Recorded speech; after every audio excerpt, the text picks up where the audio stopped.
നമസ്കാരം. ഇടവേളയ്ക്ക് ശേഷം ഡൽഹിയിലേക്ക് കർഷകർ വീണ്ടും ഒരു പ്രതിഷേധ മാർച്ച് നടത്തുകയാണ്. വഴിയിൽ വെച്ച് പോലീസ് തടയുന്നത് നമ്മൾ കണ്ടു. അവരെ തടയാൻ വേണ്ടി തന്നെ വലിയ സന്നാഹങ്ങൾ ഒരുക്കിയിട്ടുണ്ട്. വലിയ മുള്ളുകൾ, കമ്പികൾ, വലിയ ബാരിക്കേഡുകൾ, കോൺക്രീറ്റ് ബാരിക്കേഡുകളൊക്കെ അവിടെ ഉണ്ടാക്കുന്നത് കണ്ടു.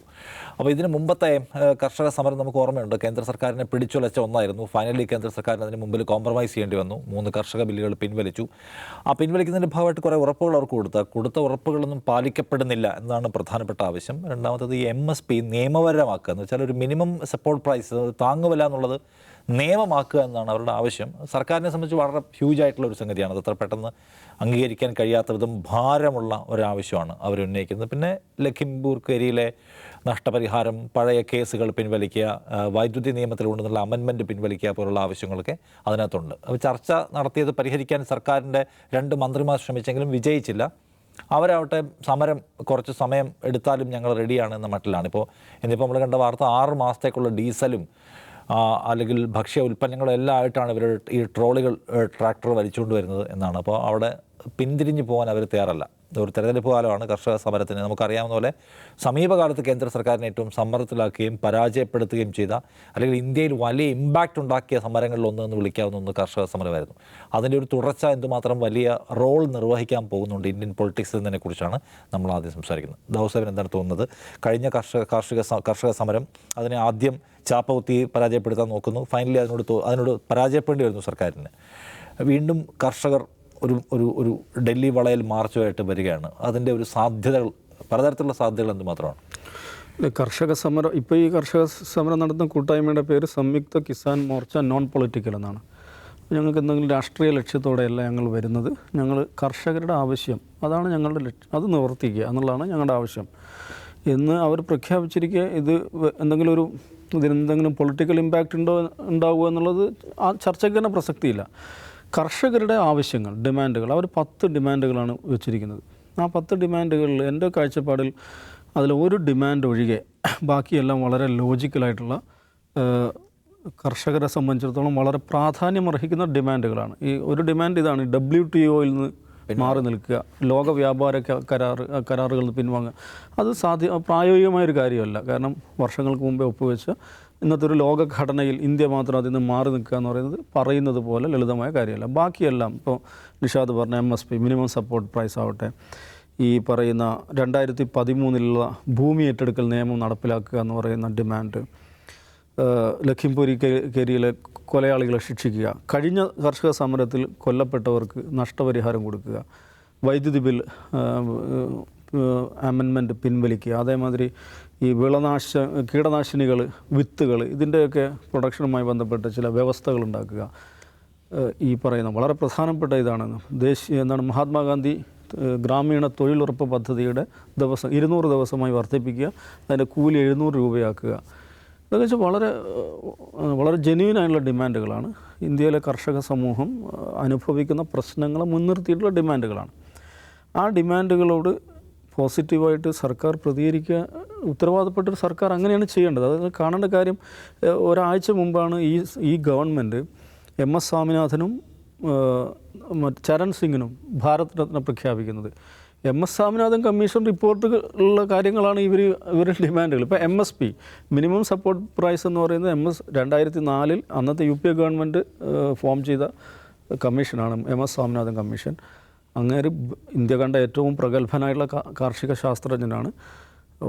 ദീർഘകാലത്തെ അധ്വാനത്തിനൊടുവിൽ സബ്മിറ്റ് ചെയ്തുള്ള റിപ്പോർട്ടാണ്. ആ റിപ്പോർട്ടിൽ പറഞ്ഞിട്ടുള്ള വളരെ പ്രധാനപ്പെട്ട ഒരു കാര്യമാണ് MSP എന്ന് പറയുന്നത്. അതിൻ്റെ ലോജിക്ക് നമ്മളൊന്ന് കാണണം നിഷാദ്. എന്ന് വെച്ചാൽ ഇപ്പം നിഷാദ് സോപ്പ് ഉൽപ്പാദിപ്പിക്കുന്ന ഒരാളാണെന്ന് വിചാരിക്കുക. ആ സോപ്പ്, നിഷാദ് ഉൽപ്പാദിപ്പിക്കുന്ന സോപ്പിന് എന്ത് വില വേണം എന്ന് നിഷാദിന് തീരുമാനിക്കാൻ പറ്റും.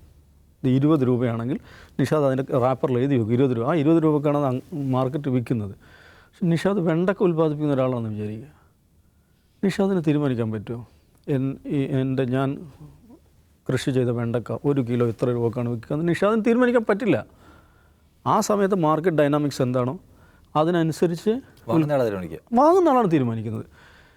അപ്പം നിഷാദിന് ഒരു പക്ഷേ 1 കിലോ വെണ്ടക്ക ഉൽപ്പാദിപ്പിക്കാൻ 30 രൂപ ചിലവായിട്ടുണ്ടാവും. പക്ഷേ ആ സമയത്ത് 20 രൂപയെ കിട്ടത്തുള്ളൂ എന്ന് വിചാരിക്കുക. 20 രൂപക്ക് നിങ്ങൾ വിൽക്കേണ്ടി വരും. ഇത് വീട്ടിൽ വെച്ചുകൊണ്ടിരിക്കാൻ പറ്റുമോ ഈ വെണ്ടക്ക ഇട്ട്? എന്ത് ചെയ്യാൻ പറ്റും? നശിച്ചു പോകും. അപ്പോൾ മിനിമം സപ്പോർട്ട് പ്രൈസ് എന്ന് പറഞ്ഞിട്ടുണ്ടെങ്കിൽ ഈ കർഷകരെ ഇത്തരം പ്രതിസന്ധികളിൽ നിന്ന് സംരക്ഷിക്കാനുള്ളതാണ്. കാരണം അത് പലതരത്തിലുള്ള ഫ്ലക്ച്വേഷൻസ് സംഭവിക്കും. ഇപ്പോൾ കർഷകർ എന്ന് പറഞ്ഞാൽ നമ്മുടെ രാജ്യത്തിൻ്റെ ഏറ്റവും പ്രധാനപ്പെട്ട ഒരു സെഗ്മെൻറ്റാണ്. അപ്പോൾ അവരുടെ ജീവിതം നിലനിർത്തുക എന്നുള്ളതാണ് ഈ സ്വാമിനാഥൻ കമ്മീഷൻ രൂപീകരിക്കാൻ തന്നെ കാരണം എന്താണ്? കർഷക ആത്മഹത്യകൾ വർദ്ധിക്കുന്നു എന്ന ഒരു തിരിച്ചറിവിൽ നിന്നാണല്ലോ. എന്തുകൊണ്ടാണ് കർഷക ആത്മഹത്യ വർദ്ധിക്കുന്നത്?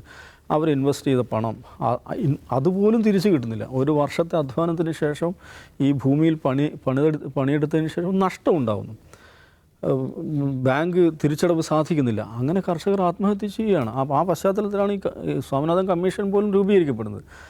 അപ്പോൾ ഇത് എന്തെങ്കിലും നിലക്കുള്ള രാഷ്ട്രീയമായ ലക്ഷ്യം വെച്ചുള്ള ഒരു സമരമേ അല്ല. കർഷകരുടെ യഥാർത്ഥ പ്രശ്നങ്ങൾ മുന്നിൽ വെച്ചുള്ള സമരമാണ്. കഴിഞ്ഞ കർഷക സമരത്തിനൊടുവിൽ അതും കൂടെ നമ്മൾ ശ്രദ്ധിക്കണം. ഈ കർഷക ബില്ലുകൾ പിൻവലിക്കുക എന്നുള്ളതാണ് ഡിമാൻഡ്. ആ ഡിമാൻഡിന് മുമ്പിൽ നരേന്ദ്രമോദിക്ക് കീഴടങ്ങേണ്ടി വന്നു. അദ്ദേഹം പരസ്യമായിട്ട് ഞങ്ങൾ പിൻവലിക്കാമെന്ന് പ്രഖ്യാപിച്ചു. പക്ഷേ അന്ന് തന്നെ കർഷകർ ആവശ്യപ്പെട്ടിരുന്നു ഈ കാര്യം, താങ്ങുവിലയുടെ കാര്യം അന്ന് തന്നെ ആവശ്യപ്പെട്ടതാണ്. അത് നമുക്ക് പിന്നീട് ചർച്ച ചെയ്യാമെന്ന് പറഞ്ഞാണ്. ഇപ്പോൾ വർഷം എത്രയായി? 2020 ആ സമരം നടക്കുന്നത്. ഈ 3 വർഷമായി. എന്തെങ്കിലും ചെയ്യാൻ സർക്കാരിന് സാധിച്ചിട്ടില്ല. അപ്പോൾ അതുകൊണ്ട് നിഷാദ് പറഞ്ഞാൽ അവർ ഒരുങ്ങിയാണ് വരുന്നത്. ആ ഒരുക്കത്തെക്കുറിച്ച് ഇന്ന് ഒരു ഇൻ്റലിജൻസ് റിപ്പോർട്ട് പത്രങ്ങളിൽ വന്ന് വായിച്ചു വെച്ചാൽ ഇവർ ഈ ബാരിക്കേഡ് ശത്രു സൈന്യത്തെ നേരിടാവുന്ന തരത്തിലുള്ള ബാരിക്കേഡുകൾ, വലിയ കോൺക്രീറ്റ് മതിലുകളാണ് കൊണ്ടുപോയി വെക്കുന്നത്. അപ്പം ഹൈഡ്രോളിക് ഷാഫ്റ്റുകൾ ഈ പല ട്രാക്ടറുകളിലും ഘടിപ്പിച്ചിട്ടുണ്ടെന്നാണ് പറയുന്നത്. ഇത്തരം ബാരിക്കേഡുകളും മറിച്ചിടാൻ പറ്റുന്ന തരത്തിലുള്ള. അതുകൊണ്ട് ശ്രദ്ധിക്കണം എന്ന് പറഞ്ഞുകൊണ്ട് ഇൻ്റലിജൻസ് ബ്യൂറോ ഹരിയാന, പഞ്ചാബ്, ഉത്തർപ്രദേശ് പോലീസിന് നിർദ്ദേശം കൊടുത്തതാണ് വാർത്ത. അപ്പോൾ അവർ സജ്ജമായിട്ട് തന്നെയാണ് വരുന്നത്. 1 വർഷം നീണ്ടുനിന്ന സമരം അവർക്ക് ഡൽഹിയിൽ നടത്താൻ പറ്റിയിട്ടുണ്ട്. അവരെ സംബന്ധിച്ചിടത്തോളം റോഡ് വക്കിൽ കിടന്നുറങ്ങുക, അവിടെ ചപ്പാത്തി ചൂടുക, ദാലും ചപ്പാത്തിയും കഴിച്ചു ഒരു ദീർഘമായ സമരം കൊണ്ടുപോകുക എന്നുള്ളത് പ്രയാസകരമായ കാര്യമൊന്നുമല്ല. ഇതിൻ്റെ രാഷ്ട്രീയമായി നോക്കുകയാണെന്ന് വെച്ചിട്ടുണ്ടെങ്കിൽ ഏതൊരു സന്ദർഭത്തിൽ നമ്മൾ ഒരു ജെന്യുവിൻ ഡിമാൻഡ് ഒരു സമൂഹത്തിലൊരു വിഭാഗത്തിനുണ്ടെങ്കിൽ അത് ഏറ്റെടുക്കുക സാധാരണഗതിയിൽ രാഷ്ട്രീയ പാർട്ടികളാണ്, പ്രതിപക്ഷ രാഷ്ട്രീയ പാർട്ടികളാണ്. ഇന്ത്യയിൽ പ്രതിപക്ഷ രാഷ്ട്രീയ പാർട്ടികൾ അത് ചെയ്യുന്നില്ല. അവർക്ക് അതിനുള്ള ശേഷിയില്ലെന്ന് മാത്രമല്ല, അങ്ങനല്ലാതെ വളരെ ജൈവികമായി രൂപപ്പെട്ടു വരുന്ന സമരങ്ങൾ ധാരാളം ഈ നരേന്ദ്രമോദിയുടെ കാലത്തുണ്ടായിട്ടുണ്ട്. അതിനോട് ഏതെങ്കിലും നിലക്ക് താതാത്മ്യപ്പെടാനോ എന്തെങ്കിലും നിലക്ക് അതിനെ ഒരു രാഷ്ട്രീയ മൂലധനമാക്കി മാറ്റാൻ പോലും ഇന്ത്യയിലെ പ്രതിപക്ഷം സാധിച്ചിട്ടില്ല. 2016 രോഹിത് വെമുല പ്രൊട്ടസ്റ്റ്, നരേന്ദ്രമോദി അധികാരത്തിൽ വന്നതിന് ശേഷം ഉണ്ടായിട്ടുള്ള ഏറ്റവും ഗംഭീരമായുള്ളൊരു സ്പോണ്ടാനിയസ് ആയിട്ടുള്ളൊരു സമരമായിരുന്നു. ക്യാമ്പസുകൾ തിളച്ചു മറിഞ്ഞൊരു സമയം. രാഹുൽ ഗാന്ധി എവിടെയും കണ്ടോ? ആ സമരവുമായിട്ട് എങ്ങനെയെങ്കിലും ഏതെങ്കിലും തലത്തിൽ എൻഗേജ് ചെയ്യാൻ അദ്ദേഹത്തിൻ്റെ പാർട്ടിക്കോ സാധിച്ചിട്ടില്ല. 2016 Rohit Vemula protest, 2019 CAA protest, അതിനുശേഷം 2020 കർഷകരുടെ സമരം, ഈ ഗുസ്തി താരങ്ങൾ നടത്തിയ സമരം. അപ്പോൾ ഇങ്ങനെ വളരെ ജൈവികമായി രൂപപ്പെട്ടു വരുന്ന നിരവധിയായിട്ടുള്ള സമരങ്ങൾ ഇന്ത്യയിൽ ഉണ്ടായിട്ടുണ്ട്. അതിനോട് എൻഗേജ് ചെയ്യുവാൻ, അതിന് ഏതെങ്കിലും നിലക്കുള്ള ഒരു രാഷ്ട്രീയ ശക്തി സമാഹരിക്കാൻ ശേഷിയില്ലാത്ത വിധം ദുർബലമാണ് പ്രതിപക്ഷം. അതുകൊണ്ട് എന്തെങ്കിലും നിലക്കുള്ള ഇലക്ഷനിൽ ഭയങ്കരമായ എന്തോ മാറ്റം ഉണ്ടാവുമെന്ന് ഞാൻ വിചാരിക്കുന്നില്ല. ഓക്കെ, രാജ്യം ഇപ്പോൾ ഈ സമരത്തെ കൈകാര്യം ചെയ്യാന്നുള്ള എന്തുമാത്രം എളുപ്പമായിരിക്കും? ഒന്നാമത് ഇപ്പോൾ ഇവർ ഉന്നയിക്കുന്ന ഈ MSP നിയമപരമാക്കുക എന്ന് പറഞ്ഞാൽ ഭയങ്കരമായ ഭാരം ഖജന ഉണ്ടാക്കുന്ന കാര്യമാണ്. ഏതാണ്ട് 10-40 ലക്ഷം കോടി രൂപയുടെ ബാധ്യത വരും സർക്കാർ തന്നെ പറയുന്നു. അപ്പോൾ അത് പോസിബിൾ അല്ല. രണ്ടാമത്തേത് ഈ സമരത്തെ എങ്ങനെങ്കിലും ഒന്ന് ചാപ്പ കുത്തി കളർ ചെയ്ത് അങ്ങനെ സാധാരണ എല്ലാ സമരത്തോടും സ്വീകരിക്കുന്ന സമീപനം നടക്കില്ല എന്ന് അവർ ആദ്യത്തെ ഘട്ടത്തിൽ തെളിയിച്ചാണ്. സോ ഗവൺമെൻറ് ഒരു ത്രിശങ്കൂലാണോ? ഈ പോസിബിൾ അല്ലാതെ നിഷാദ് പറഞ്ഞതുകൊണ്ടാണ്. 40 ലക്ഷം കോടിയുടെ ബാധ്യത വരും. പറഞ്ഞാൽ ആർക്കാണ് ബാധ്യത വരുന്നത്? ഖജനാവിന്. എങ്ങനെയാണത്?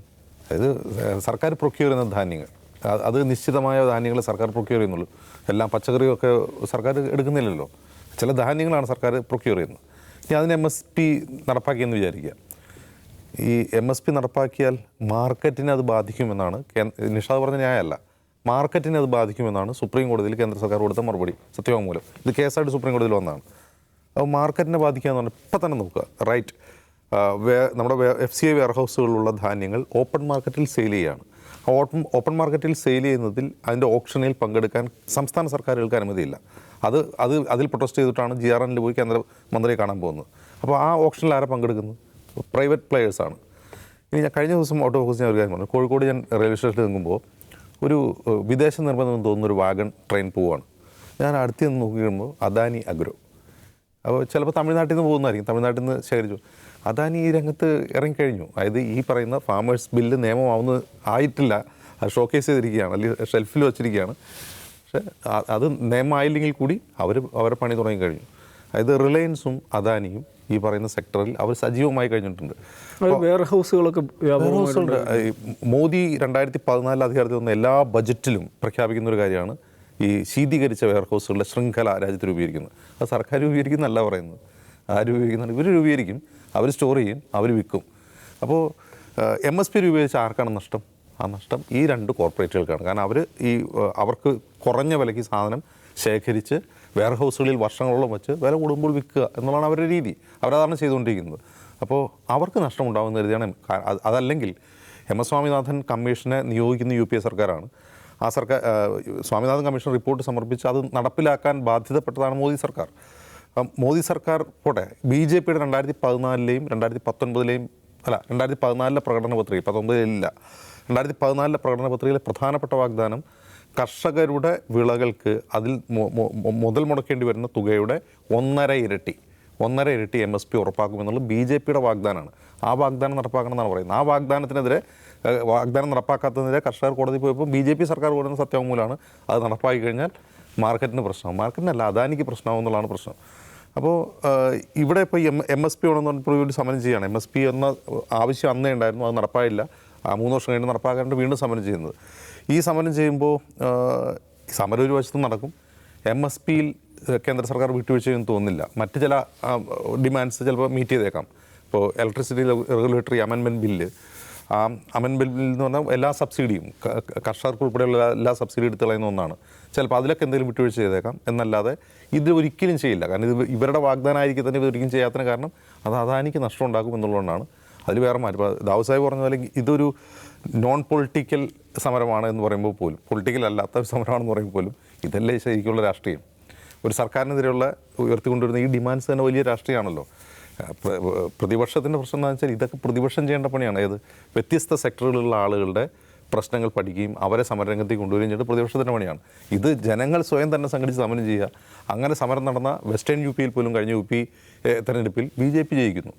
ഒന്ന് ആലോചിച്ച് നോക്കുക. ഇപ്പോൾ രാകേഷ് ടിക്കായത്തിൻ്റെ ഏറ്റവും പ്രധാനപ്പെട്ട മുദ്രാവാക്യം ഈ കർഷക രാഷ്ട്രീയത്തിൻ്റെ, പ്രത്യേകിച്ചും പശ്ചിമ UP, ഹരിയാന എന്നീ പ്രദേശങ്ങളിലെ ഈ കർഷക രാഷ്ട്രീയത്തിൻ്റെ പ്രധാനപ്പെട്ട കുന്തമന എന്ന് പറഞ്ഞാൽ ജാട്ട് മുസ്ലിം ഐക്യമാണ്. ഈ ജാട്ട് മുസ്ലിം ഐക്യം ഉയർത്തിപ്പിടിക്കുന്ന ടിക്കായത്തിനെ പോലുള്ള ആളുകൾ UPയിൽ സമരം ചെയ്തിട്ട് അവിടെ BJP തൂത്തുവരുകയാണ് ചെയ്യുന്നത്. അപ്പോൾ ഓൺ ഗ്രൗണ്ടിൽ എന്താണ് സംഭവിക്കുന്നതെന്ന് പോലും പ്രതിപക്ഷത്തിന് മനസ്സിലാവുന്നില്ല. അവരെ സംഘടിപ്പിക്കുന്നില്ല, അവരെ സമരരംഗത്തേക്ക് കൊണ്ടുവരുന്നില്ല. പിന്നെ അത് രാഷ്ട്രീയ നേട്ടം രാഷ്ട്രീയമായി ട്രാൻസ്ലേറ്റ് ചെയ്യപ്പെടുന്നില്ല എന്നുള്ളത് പരിതപിച്ചിട്ട് കാര്യമില്ല.